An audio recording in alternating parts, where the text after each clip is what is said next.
Este edificio de Madero 42 se dedicaba y tenía varios laboratorios de óptica. En algún momento, en la noche, entraron a robar este edificio. La única persona que estaba durante las noches era un señor de nombre Juan, que en aquel momento tenía entre 70 y 75 años. Hubo algo que no encontraron, fue al señor Juan. Sucede que el agua que salía de los grifos tenía un aroma muy especial, un aroma a podrido. Un color amarillento. Entonces, no teniendo más allá que revisar, llaman a los bomberos. Es que lo que encontraron ahí fue horrible.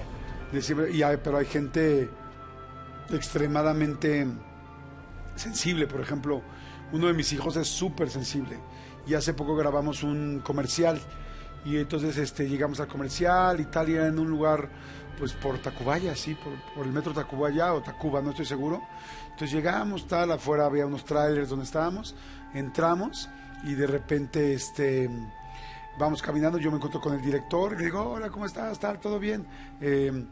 Y vamos caminando, me dice, mira, te voy a enseñar la locación, y sí, padre, y veníamos atrás, pues la gente que viene de mi oficina, tal, y venía mi hija, ¿no?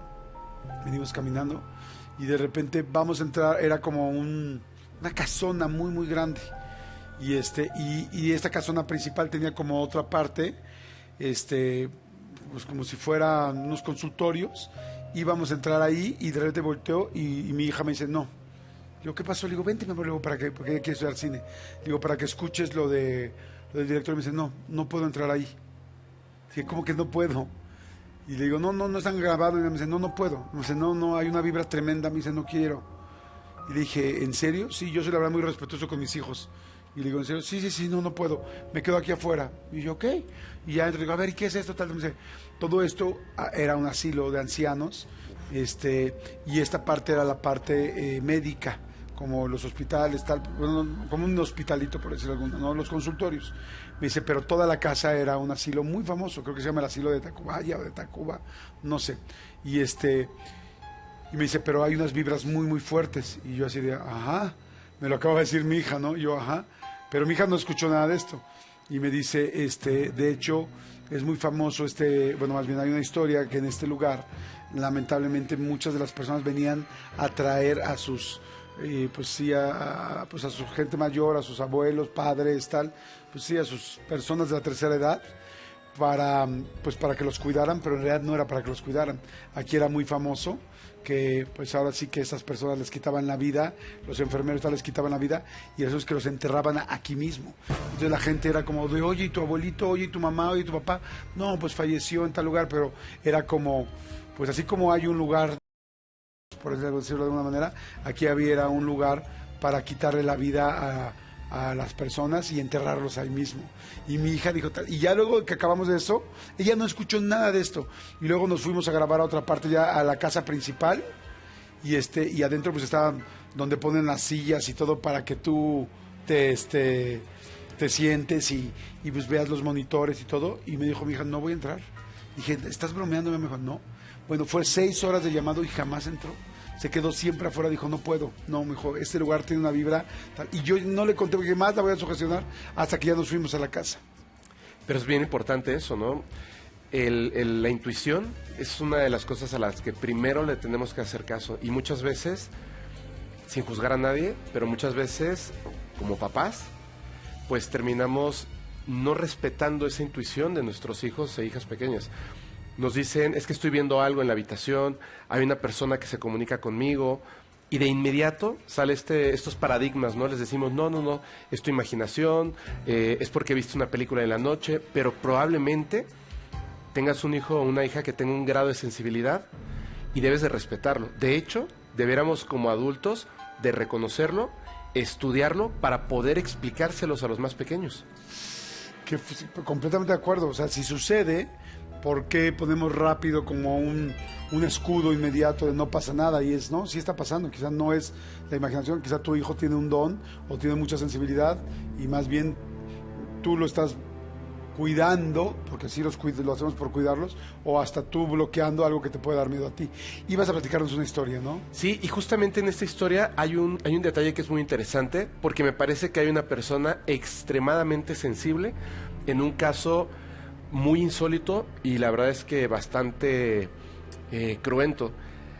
Resulta que en el año de 2007, en agosto del 2007, en el metro San Joaquín, en este metro, que en esta parte de la línea, los que hayan estado alguna vez en esta parte de la línea, son estaciones que no hay como mucha gente.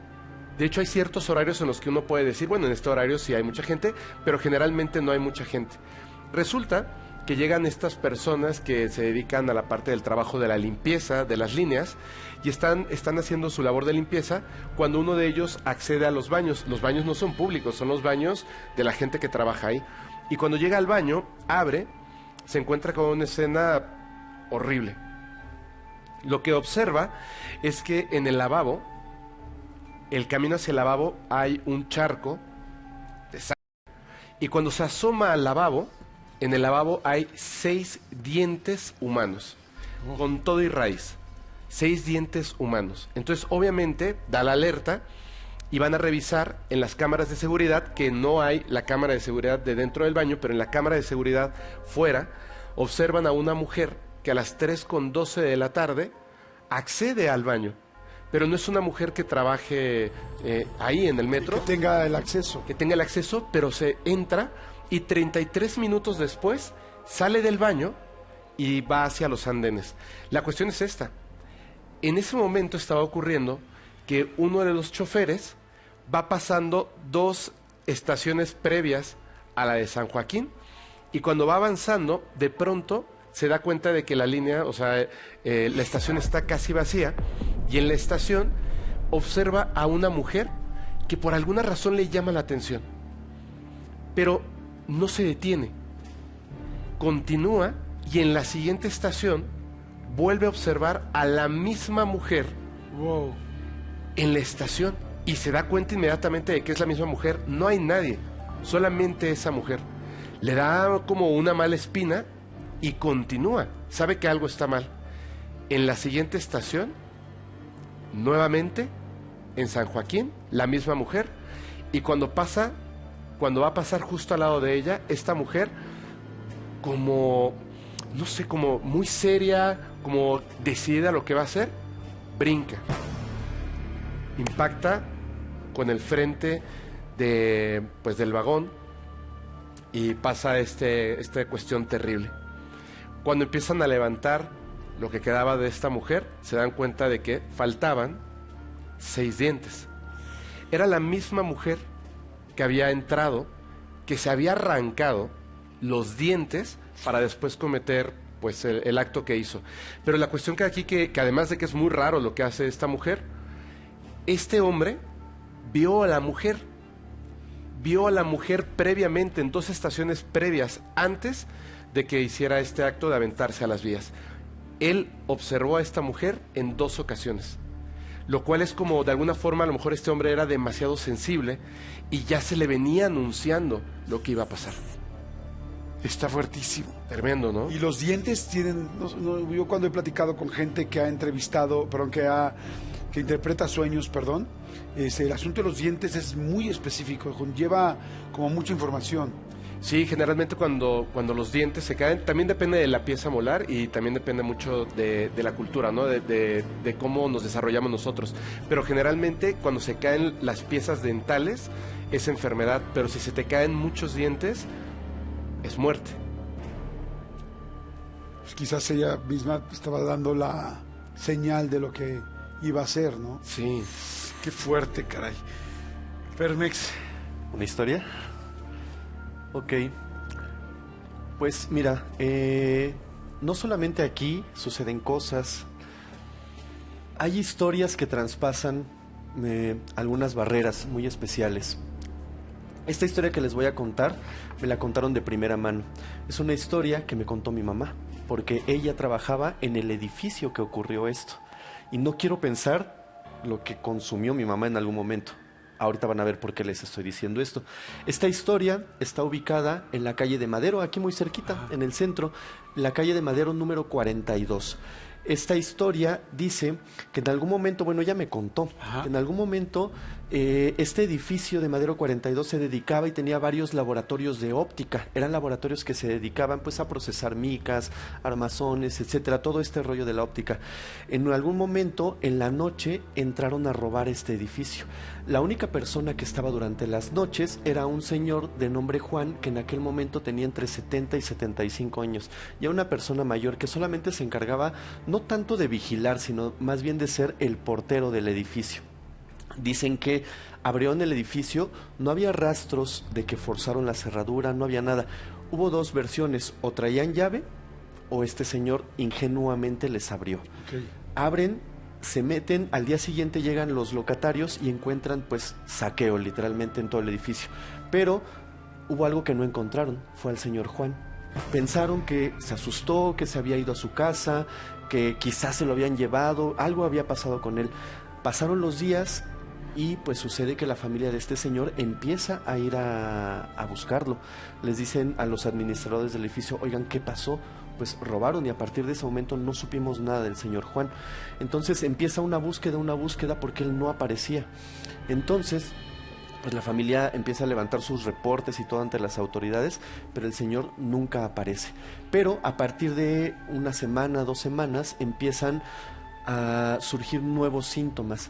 Sucede que el agua que salía de los grifos tenía un aroma muy especial, un aroma a podrido, un color amarillento, un color oscuro y un sabor horrible, porque hubo quien la probó. Hubo quien se lavó los dientes con esa agua, hubo quien la tomó, quien se preparó una taza de café por la mañana con ella. Ya se habían olvidado todo lo que había pasado en semanas anteriores. Entonces llaman primero a la administración del edificio y les dicen, oigan, las tuberías estarán tapadas, tendrán algo. Van, revisan tuberías, revisan los tinacos, nada, todo bien, todo en orden. Pero este aroma, este olor tan fétido, tan apodrido, continuaba. Entonces, no teniendo más allá que revisar, llaman a los bomberos y les dicen, oigan, ¿pueden revisar la parte de abajo, las cisternas, donde nosotros no podemos accesar? Y los bomberos, sí, por supuesto. Revisan y lo que me cuenta mi madre es que lo que encontraron ahí fue horrible. Encontraron el cadáver del señor Juan en un estado de descomposición extremadamente avanzado. Le habían tapado la boca con cinta, le habían atado las manos y con una brutalidad absoluta lo habían aventado dentro de la cisterna. No solamente lo aventaron, lo maltrataron, porque según el reporte de la CEMEFO tenía sus huesos rotos, tenía golpes, era una persona ya muy mayor, no había por qué hacer eso. Pudieron haberlo amarrado y dejarlo en una esquina y no dañarlo. Sin embargo, estas personas que entraron decidieron actuar con toda la crueldad posible y lo aventaron dentro de la cisterna. Lo sacaron. Esto sucedió, si no me equivoco, cerca de la época de entre noviembre y diciembre. Lo sacaron, pues le hicieron las ceremonias adecuadas, su familia y demás, y pues desgraciadamente se dieron cuenta muchas personas que esa agua que salía con un olor pútrido, amarillo, negro, la estuvieron consumiendo durante prácticamente 2 semanas. Algunas personas que aún pasaron muchos años dentro del edificio dicen que con el paso de los años, entre noviembre y diciembre, cuando tú abrías la llave, el grifo del agua, podías ver cómo el agua salía amarilla, podrida, y todavía se alcanzaba a percibir ese aroma apodrido tan feo. Pero era justamente en esas épocas. Y años después. Años después. Ya no había una explicación lógica, ya no había una persona que estuviera en la cisterna. Simplemente era como el eco, el recuerdo de aquel hombre que había perdido la vida de una manera tan trágica y tan dolorosa, y cada diciembre, cada noviembre se manifestaba de esta manera. Qué horrible, pero hay una historia muy similar a esa en un hotel de Los Ángeles, en el Hotel Cecil.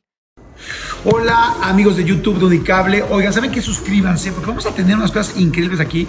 Vamos a tener material exclusivo, pues contenido exclusivo en digital para todo lo que sucede aquí tras bambalinas, lo que no han visto, lo que no se ve, pero evidentemente suscrito aquí en el canal de Unicable lo vas a tener. Así es que bueno, material exclusivo, suscríbete, activa la campanita ya.